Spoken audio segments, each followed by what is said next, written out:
Hello guys, good morning and welcome to my new vlog. तो I hope आप सभी लोग बहुत अच्छे होंगे।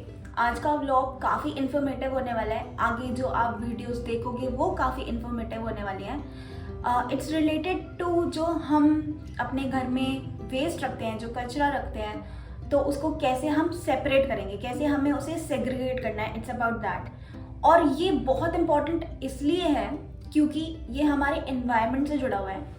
जैसे हम जान रहे हैं कि भाई पहाड़ बढ़ते जा रहे हैं, उनका साइज हाइट जो है वो बढ़ती जा रही है। वो क्यों हो रहा है ऐसा?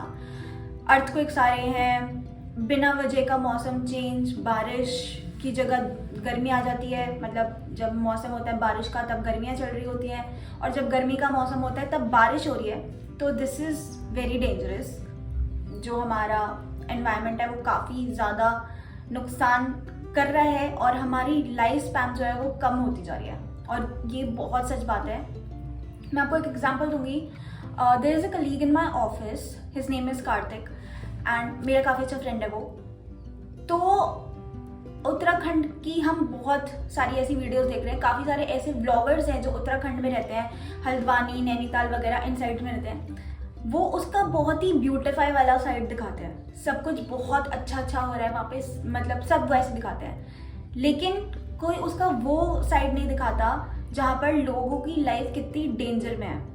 ये प्रेडिक्शन आया है कि वहाँ पर शायद एक बहुत ही ज़्यादा मैग्नीट्यूड का अर्थक्वेक आ सकता है, एंड अगर वो आया सो बहुत बड़ा डिजास्टर हो सकता है। सो मैं बस ये जो वीडियो अभी आगे शेयर करूँगी, हम अपनी छोटी छोटी कोशिशों से ही, मतलब मैं ये बोलना चाहूँगी कि हम अपने लेवल पर जो कर सकते हैं एटलीस्ट हम वो तो करें, रादर के एक्सपेक्ट कर रहे हैं कि हमारे लिए गवर्नमेंट करेगी, ये करेगी, वो करेगी। एटलीस्ट हम जो अपने लेवल पर कर सकते हैं, यहाँ पर कोई हम डिबेट नहीं करने वाले किसी से, हम कुछ नहीं करने वाले कि इसे कैसे इम्प्लीमेंट करना चाहिए, क्या नहीं करना चाहिए। बट अगर आपको ये चीज़ थोड़ी सी भी समझ आए वेस्ट के बारे में, तो आप इसे ज़रूर देखना। हम सब जानते हैं कि जो दिल्ली गाजियाबाद में रहते हैं, यहाँ कितना बड़ा कूड़े का पहाड़ है। उसके सामने जो लोग रहते हैं उनकी लाइफ मतलब कितनी ही खराब हो गई गाइस। आप सोच सकते हो कि मतलब हार्ट अटैक की प्रॉब्लम हमेशा, अगर आप सोचो कि आप घर की खिड़की खोलो और सामने ऐसा कूड़ा वाला कुछ पूरा पहाड़ खड़ा हो तो कैसा लगेगा? पूरी चील कौए वगैरह वहाँ घूमते रहते हैं। बहुत ज़्यादा डेंजरस है। मैं बस ये कहूँगी कि इस जो भी ये आगे इनिशिएटिव ले रहे हैं इसे सपोर्ट करना अपने लेवल पर अपनी सोसाइटीज़ में, आसपास के जो घर हैं उनमें आप अवेयरनेस फैला सकते हो। और ये बहुत ही अच्छा है। दिल्ली में ये ऑलरेडी शुरू हो चुका है, और जो लोग नहीं कर रहे हैं उनको पेनल्टी भी देनी पड़ रही है और उनके घर से वेस्ट भी नहीं उतारा जा रहा। तो आगे हो सकता है कि ये गाजियाबाद, NCR, नोएडा वगैरह में भी इम्प्लीमेंट हो जाए। अपने लेवल पर प्लीज़ अपनी अर्थ को बचाने की कोशिश करो और आगे वीडियो एंजॉय करो। और बस यही है। एंड तो पहले वीडियो देख लेते हैं। चलो, कूड़े को भी उपयोग में लाया जा सकता है। ये IPCA वाले इतना चिल्ला के कह रहे हैं। अच्छा, जानते हैं आप सब कुछ है, पता सब कुछ है मैडम को, लेकिन जानकारी का इस्तेमाल नहीं करते। भाई साहब, सबसे बड़ी प्रॉब्लम ये है। तो लापरवाही सबकी, टाइम नहीं है। तो टाइम नहीं है तो भैया आपने ये जो टाइम ना होने की वजह से दूसरों का नुकसान तो ना करें। अरे दूसरे के बच्चे आपकी वजह से बीमार हो रहे हैं। वैसे साहब जी एक बात बता दें, हमारी सोसाइटी कितनी अच्छी है। देखिए इतना अच्छा इनिशिएटिव काम हुआ, लोग घर घर के सब लोग आ गए। देखिए ताली हो जाए इस बात की। ताली तो होनी चाहिए, लेकिन सबसे बड़ी ताली जब बजेगी जब सभी लोग कूड़े को अलग अलग करेंगे, सेग्रीगेट करेंगे, ताकि कूड़े का सही से इस्तेमाल हो सके और ये बीमारियां ना फैले, वातावरण शुद्ध रहे। साहब ये गूंगे हैं क्या? गूंगे नहीं है, सुन रहे हैं साहब जी की, नहीं बता रहे हैं। अरे जब हम बोलते हैं तो ये चुप रहते हैं। अच्छा, घर में भी चुप रहते हैं। ये घर में भी चुप घर में घरवाली के घर से चुप रहते हैं या हमारे घर से चुप रहते हैं। बेचारे जिंदगी में बिल्कुल गूंगे बन के रह गए। अरे साहब इतना भैया बोलते कौन? जब भी कहते थे कि शादी नहीं करनी चाहिए, शादी करके बैठ गए यार। मैसेज नहीं आता आपको क्या? मैसेज सुन देंगे ना। अरे आपको कुछ नहीं आता क्या? अरे हमें सब आता है, लेकिन हमें तो लगता है इनके घरवाली भी गूंगे, कभी इनका फोन नहीं आता है। अरे साहब जी आप घरवाली को कभी तो फोन करना चाहिए। क्या आपका नाम राहुल है क्या? नहीं। हाँ, राहुल नाम क्या है? शाहरुख नहीं, एक तो है हमारे पास राहुल। चलिए कोई बात नहीं। देखिए साहब जी अब हम समझ गए। घर से ही गीले कूड़े और सूखे कूड़े को अलग अलग करेंगे और गीला वाला हरे डस्टबिन में और सूखा वाला नीले डस्टबिन में, और जो हैजार्डस यानी कि खतरनाक कूड़ा है वो हरे लाल वाला डस्टबिन में डालेंगे। ठीक है? हाँ, समझ गए ना? समझ गए। तो समझ गए तो इस जानकारी का लाभ भी उठाइएगा। समझ गए? सिर्फ समझिएगा मत। नहीं, हाँ, एक तो गाना हो जाए। नहीं गाना हम नहीं सुनाएंगे, गाना आपको आता है? चलिए हम गा लेते हैं, थोड़े गवैया भी है। हाँ, तो छोटी छोटी बातों पे होना चाहिए, छोटी छोटी बातों पे विचार होना चाहिए, हमें अपनी जिंदगी से प्यार होना चाहिए, हमें अपनी जिंदगी से प्यार होना चाहिए। जिसे भी देखो आज बोलना पता है, जिसे भी देखो आज बोलना परवाह है, बिना जानकारी के सब में हाय, बिना जानकारी के सब में हाय। समाधान होना चाहिए, अब इस बार समाधान होना चाहिए, हमें अपनी जिंदगी से प्यार होना चाहिए, हमें अपनी जिंदगी से प्यार होना चाहिए, हमें अपनी जिंदगी से प्यार होना चाहिए। तो अपने पर्यावरण से प्यार कर लीजिए, अपने आसपास के माहौल से प्यार कर लीजिए।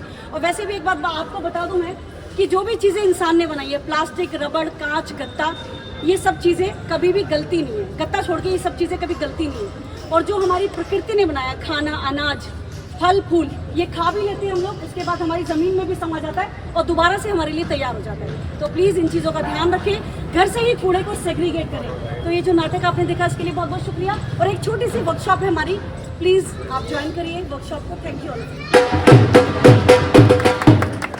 एसोसिएशन से हूँ और जो हमारा ऑर्गेनाइजेशन है इंडियन पोल्यूशन कंट्रोल एसोसिएशन, ये एक एनजीओ है जो कि वेस्ट मैनेजमेंट के ऊपर काम करता है। तो वेस्ट जो है ये तरह तरह का होता है, जैसे सॉलिड वेस्ट हो गया, हैजार्डस वेस्ट हो गया। तो आज मैं आप सभी को सॉलिड वेस्ट के ऊपर बताना चाहती हूँ कि आईपीसीए क्या काम कर रहा है और आप अपने लेवल पे इस सॉलिड वेस्ट को कैसे मैनेज कर सकते हैं। तो जो ये सॉलिड वेस्ट है, ये सॉलिड वेस्ट होता क्या है, तो मैं आप सभी से जानना चाहूंगी, क्या आप लोगों को मालूम है ये सॉलिड वेस्ट क्या होता है?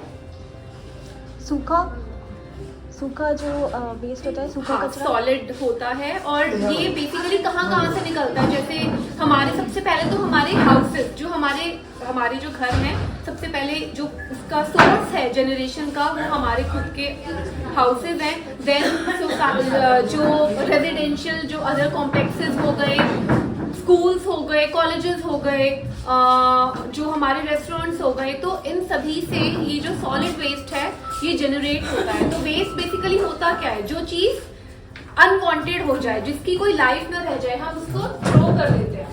तो जो वेस्ट है इसको भी 3 कैटेगरी में डिवाइड करा गया है। पहली कैटेगरी है वेट वेस्ट, जिसको हम गीला कचरा बोलते हैं। सेकेंड इज ड्राई वेस्ट, जिसको हम सूखा कचरा बोलते हैं। और तीसरा होता है हैजार्डस, जो हमारा खतरनाक और जहरीला कचरा होता है, जो हमारे घरों से निकलता है। तो जो ये 3 कैटेगरी मैंने आपको बताई, ड्राई, वेट और हैजार्डस, इनके लिए आपको क्या करना है कि 3 अलग अलग बिन होते हैं। अगर मान लीजिए आप इन तीनों वेस्ट की कैटेगरीज को एक ही बिन में आप डाल लेंगे।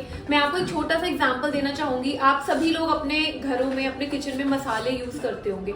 आप इमेजिन करिए जो मसाले का डब्बा होता है, आप एक ही बॉक्स में नमक, हल्दी और लाल मिर्च और जो भी मसाले आप लोग यूज करते हैं एक ही में आप मिक्स करके रख दीजिए, तो उसका कोई यूज रहेगा?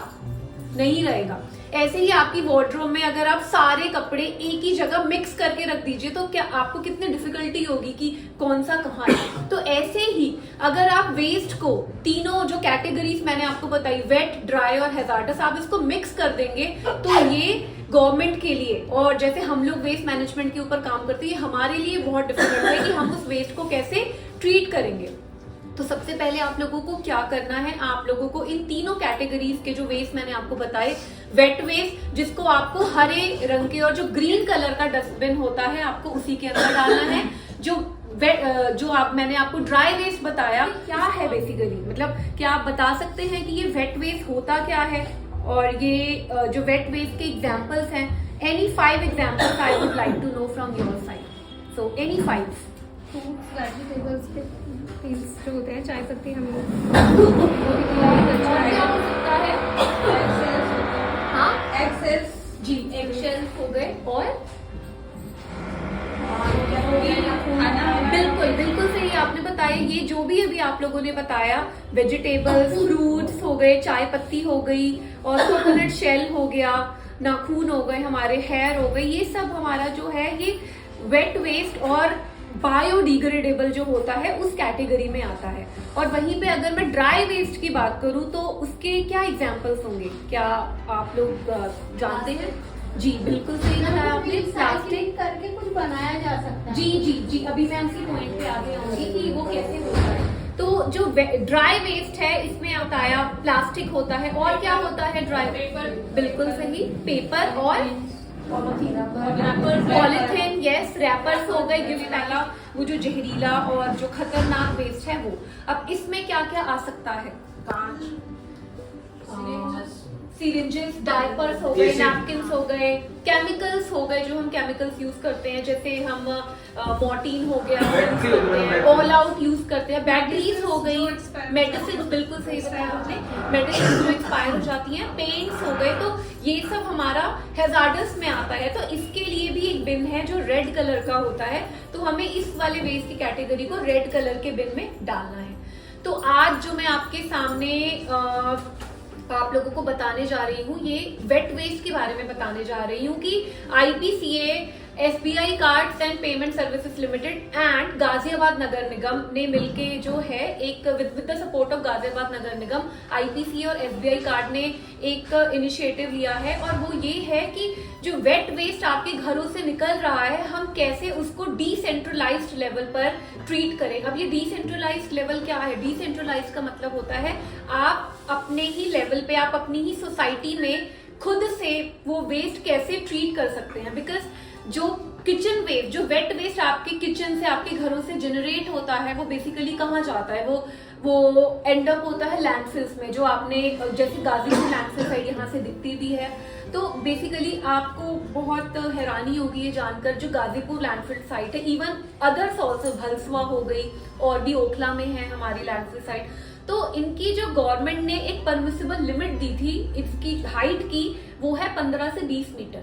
लेकिन जो आप पहाड़ देखते हैं, पूरा माउंटेन देखते हैं, उसकी क्या हाइट आपको, आप इमेजिन कर सकते हैं उसकी क्या हाइट होगी जो आपको वो माउंटेन दिखती है?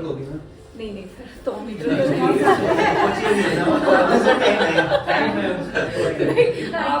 आप वैसा मत बोलिए, 100 मीटर होगा तो it is 45 metre, 40 to 45 metre. तो उसकी जो हाइट है 40 to 45 मीटर है। तो ये किसने करा है? Who is responsible for that extreme height? We are responsible. Because क्या होता है, वो सारा जो वेस्ट होता है मिक्स होकर वो उस लैंडफिल साइट पे चला जाता है। तो देयर इज नो लाइक कोई, हम उस वेस्ट से जो हम जनरेट करते हैं उससे हम बहुत चीजें अपने लेवल पे उसको ट्रीट कर सकते हैं। तो आज मैं आपको उसी के बारे में बताना चाह रही हूँ कि कैसे वेट वेस्ट को आप अपनी सोसाइटी में ही ट्रीट कर सकते हैं और उससे आप क्या यूजफुल प्रोडक्ट जनरेट कर सकते हैं। तो जो वेट वेस्ट है, IPCA और SBI कार्ड्स ने मिलकर जो इनिशिएटिव लिया है इसके तहत, तो ये जो प्रोजेक्ट है इसका नेम है मास स्टैंड फॉर मंत्र फॉर एडवांस सस्टेनेबल सॉल्यूशन। तो जो हम सॉल्यूशन लेकर आए हैं आपके वेट वेस्ट को ट्रीट करने के लिए, इट इज टोटली सस्टेनेबल। तो इस सस्टेनेबल सॉल्यूशन के अंदर हम क्या कर रहे हैं, हम एरोबिन जो कि एक कंपोस्टर है वो लगा रहे हैं। आप ये पिक्चर में आप देख सकते हैं, इवन इस स्टैंडी में भी है, दिस इज द एरोबिन। तो ये जो एरोबिन कंपोस्टर है बेसिकली इसका क्या पर्पस है, ये जो एरोबिन कंपोस्टर है, ये जो ऑर्गेनिक वेस्ट है, organic means the biodegradable waste जो आपके किचन से निकलता है, ये उसको कन्वर्ट कर देगा इन 40 to 45 डेज कंपोस्ट। तो कंपोस्ट जो कि खाद होती है, तो आपकी सोसाइटी में ये 4 कंपोस्टर्स लगाए जाएंगे। तो ये बेसिकली ये कंपोस्टर है क्या, ये इसकी जो कैपेसिटी है कंपोस्टर की, ये 400 लीटर्स की है। तो जो इसके अंदर आप एक दिन में 15 से 20 kg का जो ऑर्गेनिक वेस्ट है आप डाल सकते हैं। तो एक मंथ में 450 के करीबन आप इसमें वेस्ट इसमें आ जाएगा। तो ये आपकी सोसाइटी में लगाए जाएंगे। आप लोगों को क्या करना है, आप मतलब आपको ये ध्यान रखना है कि जो आपका वेट वेस्ट जो जनरेट होगा वो कहीं और ना जाकर इन्हीं कंपोस्टर्स में जाए। अब ये कंपोस्टर्स जो है वर्क कैसे करेंगे, ये जो आप लोगों को पता होगा कि जो बायोडिग्रेडेबल वेस्ट होता है वो एयर और वाटर की प्रेजेंस में इसका ब्रेकडाउन होता है, और ब्रेकडाउन होने के बाद with the help of microbes ये किसमें कन्वर्ट हो जाता है, ये जो है कंपोस्ट में कन्वर्ट हो जाता है जो खाद होती है। तो ये भी उसी टेक्नोलॉजी पे ये कंपोस्टर वर्क करेगा। अब इसमें इसको लगाने का क्या फायदा है, बेसिकली जो कंपोस्टिंग साइट्स होती है वहां पे अगर ओपन में हो रहा होता है तो वहां से काफी स्मेल आती है। तो this is the main reason कि जो बेनिफिट है इसको लगाने का कि there will be no smell in your society because it is a closed container. और इसके नीचे से जो इसका बेस है बेसिकली यहाँ से जो है एयर ऊपर जाएगी। आप ये इन्वर्टेड पाइप देख रहे हैं फनल की तरह, तो यहाँ पर जो है ये ट्रैप हो जाएगी, जो इन्वर्टेड शेप आप देख रहे हैं एयर, और ट्रैप होने के बाद जो वैक्यूम क्रिएट होगा वहां से वो एयर जो है सर्कुलेट होगी पूरे एरोबिन में अंदर। तो जब एयर सर्कुलेशन होगा तो जो माइक्रोब्स उस पे वर्क करेंगे जो आपका वेस्ट है, तो वो वेस्ट आपका कन्वर्ट हो जाएगा और there will be no foul smell, कोई भी गंदी स्मेल आप लोगों को आपकी सोसाइटी में जनरेट नहीं होगी। तो कोई भी इसमें जो एक्स्ट्रा ह्यूमन इंटरवेंशन है आप इसमें नहीं चाहिए कि मतलब आप हर दिन आपको मतलब इसमें कोई ना कोई इसको मिक्स कर रहा है, कुछ भी मतलब जो एक्स्ट्रा ह्यूमन इंटरवेंशन हो गए, तो इसके लिए कुछ भी ऐसा नहीं चाहिए। ये totally free of like extra जो भी ह्यूमन इंटरवेंशन और जो सोर्स लगता है वो है। और इजीली आपका जो कंपोस्टिंग है वो इसमें हो सकती है। नेक्स्ट स्लाइड, ये आपको मैं ये दिखाना चाहूंगी। ये जो है आप ये देखिए, ये जो कंपोस्टर है ये आपने जब इसका टॉप सरफेस है इसको ओपन करके आप इसके अंदर अपना ऑर्गेनिक वेस्ट जो बायोडिग्रेडेबल वेस्ट है आप वो डालेंगे।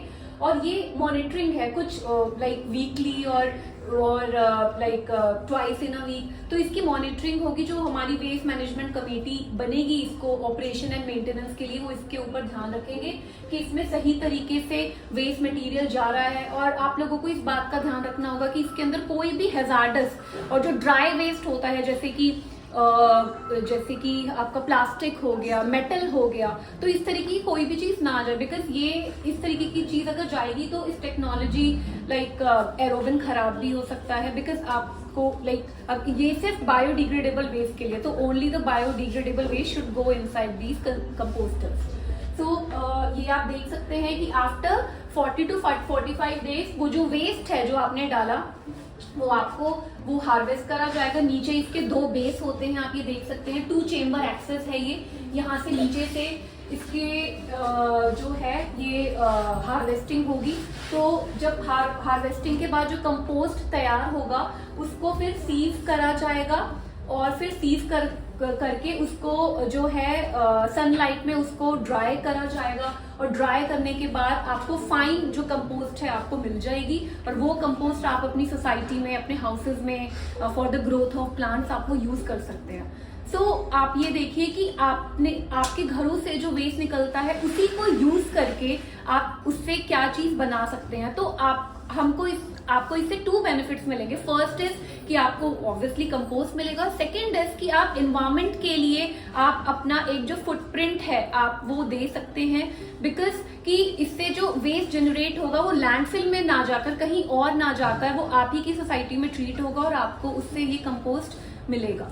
तो this is the major benefit of this composter. Okay, तो अभी जो आपने देखी वीडियो उसके अंदर जैसे आपने देखा होगा कि वो बता रहे थे कि वो हमारी सोसाइटी में ये वाले बिन्स इंस्टॉल करने वाले हैं जो बायोडिग्रेडेबल बिन्स हैं। और इसके अंदर गीला कचरा डालेंगे क्योंकि गीला कचरा जो नेचुरली प्रोडक्ट मतलब जो नेचुरल प्रोडक्ट्स होते हैं जो हमारी कुदरत ने बनाए हैं वो प्रोडक्ट्स, तो वो कचरा इन वाले बिन्स में जाएगा। हैजार्डस जैसे कि हम मॉर्टिन, बच्चों के डाइपर्स, सैनिटरी पैड्स वगैरह जब ये सब यूज़ करते हैं जो हैजार्डस होते हैं वो सारा रेड वाले बिन में जाना चाहिए। और जो मैन मेड वाला कचरा है जैसे कि पेपर, प्लास्टिक, जो हमारे ये मसाले वाले डब्बे होते हैं और ब्रेड की पॉलिथीन्स वगैरह जो होती हैं वो सारे ये ब्लू वाले उसमें जाने चाहिए, बिन में जाने चाहिए। तो ये इन्होंने डिफरेंट कैटेगरीज बना दिया बिन्स की और ऐसे ही हमें अपने घर में भी करना चाहिए। तो अगर आपके घर में जैसे कि चाय पत्ती वगैरह जब आप यूटिलाइज करते हो तो उसको अलग कर दिया करो, नेल्स काटते हो तो उसको अलग कर दिया करो, मतलब जो नेचुरल चीज़ है उनको अलग कर दो, जो मैनमेड वाली है उनको अलग कर दो। और जो आपको लगता है कि भाई आपको नुकसान दे सकती है, अब मॉर्टिन छिड़कते हो, बोलते हो ना घर में कि बच्चों की आंखों के पास मत छिड़को, ये सिरिंज बच्चों की बहुत से दूर रखो, तो सोचो कि अर्थ भी भाई हमारे बच्चे जैसी है, हमें उसे संभाल के रखना है, तो उसके अंदर भी ये सारी चीज़ें मत डालो। जो आप अपने बच्चे को जैसे फीड करते हो, जो हमारा खुद का बच्चा होता है, वैसे ही अर्थ को भी फीड करो। तो थोड़ा थोड़ा सब करेंगे तो बहुत अच्छे से हो जाएगा। बाकी ये वाली वीडियो जहाँ तक थी, उसके बाद थोड़ी सी डिबेट होने लग गई थी, क्योंकि ऑब्वियसली आप देख सकते हो कि इतने सारे लोग थे, तो हर किसी के अपने ओपिनियंस होते हैं, हर किसी के अपने सजेशंस होते हैं, तो इसलिए थोड़ी डिबेट होने लग गई थी वहाँ पे। मैंने वो सारी चीज़ें रिकॉर्ड नहीं करी, लेकिन आप डिबेट मत करो, आप अपने घर पे ही करो, दूसरों से एक्सपेक्ट मत करो कि वो आपके घर आके करे कि भाई कूड़े वाले तो भैया वो सफाई वाले हैं, कूड़े वाले इज नॉट कूड़े वाले तो हम हैं, जो हम कूड़ा फैला रहे हैं और हम फेंक देते हैं अपने घरों के बाहर। हम खाते हैं और एप्पल खा रहे होते हैं और छिलके बालकनी के बाहर, नेल्स काट रहे होते हैं बाहर, बाल कंघी करें बाहर। नहीं, ऐसे नहीं करना है, क्योंकि वो दूसरों को भी सब यार आप अपनी मतलब समझो ना कि हमारी अर्थ है, हमारा बच्चा, अपने बच्चे के ऊपर ऐसे कर दोगे क्या? नहीं करोगे ना, तो ऐसे मत करो। यूज तो हर कोई करता है, लेकिन ठीक से करो प्लीज, ऐसे मत फेंको। बाकी थोड़ा थोड़ा करके करेंगे सब तो हो ही जाएगा। और अगर आपको ये वीडियो अच्छी लगी हो तो प्लीज़ लाइक कर देना, मेरे चैनल पर अगर नए हो तो सब्सक्राइब कर देना, और उसके साथ में जो बेल आइकन है उसे हिट कर देना, ताकि अगली वीडियोस के लिए नोटिफिकेशन आती रहे। और ये वीडियो मुझे पता नहीं है कितनी लंबी हो गई है, लेकिन हाँ काफ़ी लंबी हो तो चुकी है ऑलरेडी, तो लेकिन मैं रिक्वेस्ट करूँगी आप लोगों से कि प्लीज़, अब तो एंड आ गया तो रिक्वेस्ट क्या करूँ, चलो देख लोगी तो ठीक है। और thank you so much for watching guys, good night, I love you all, bye.